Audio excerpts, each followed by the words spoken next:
Make 6 cards from one sheet of 12 by 12 paper. Hi, I'm Jessica Taylor from InkItUpWithJessica.com, and in this video, I'm going to show you how to make pretty cards from your 12 by 12 double-sided papers. You're going to want to look for a double-sided paper where both sides look good together, and I like to go with one side that has a really bold pattern and the other side that has like a single color that stands out nicely against the bold pattern. For this video, I'm going to show you a piece of paper from the Hydrangea Hill paper pack from Stampin' Up, but you can look through your stash and find any piece of paper that will work. To cut my paper, I want to, if it has an obvious up and down pattern, I want the top of the pattern to be up here. So I'm gonna cut this into 3 strips that are 4 inches wide.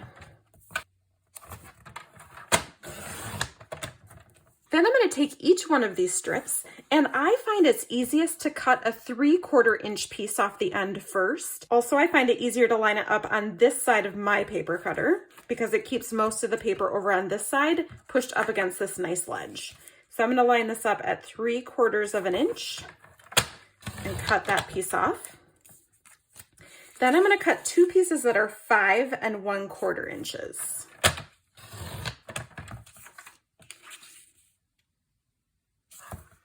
And that's going to leave me with another 3/4 inch strip. I would do that with all 3 strips so that I could make 6 cards from one sheet of 12 by 12 paper. You're going to take that little 3/4 inch piece and flip it over, and that's going to make a nice element on your card. See how these nicely contrast? When you tape your pieces together, you can make your cards as simple or as embellished as you would like.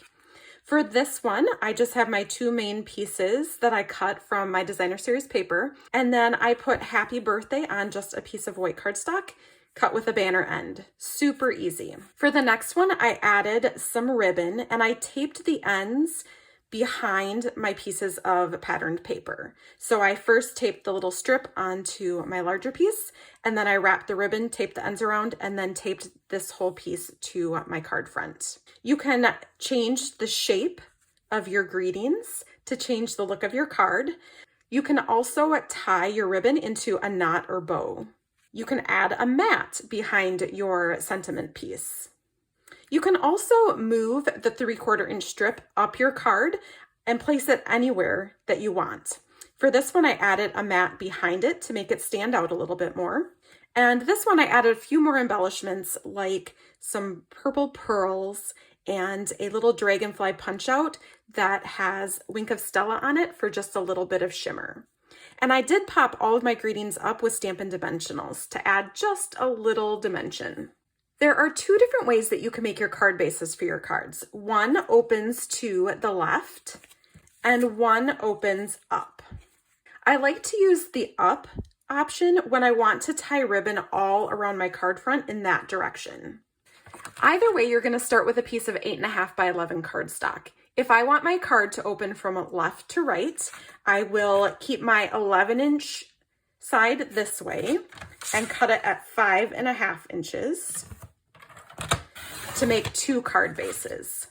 Then I'll just turn that to 4 1/4, use my scoring blade to give it a nice score, and then you can just fold that in half, line up your edges, and give it a good crease with your bone folder.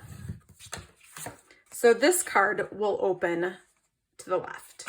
If you want your card to open up, you're going to turn your cardstock the opposite direction, so the 11 inch side is up and down, and you're going to cut it at 4 1/4 inches.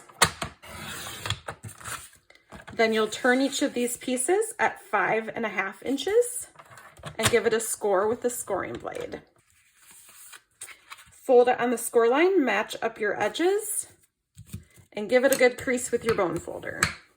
Either way, you'll get 2 cards out of 1 piece of 8.5 by 11 cardstock. I hope you'll look through your stash and find a piece of double-sided pattern paper to try this technique with.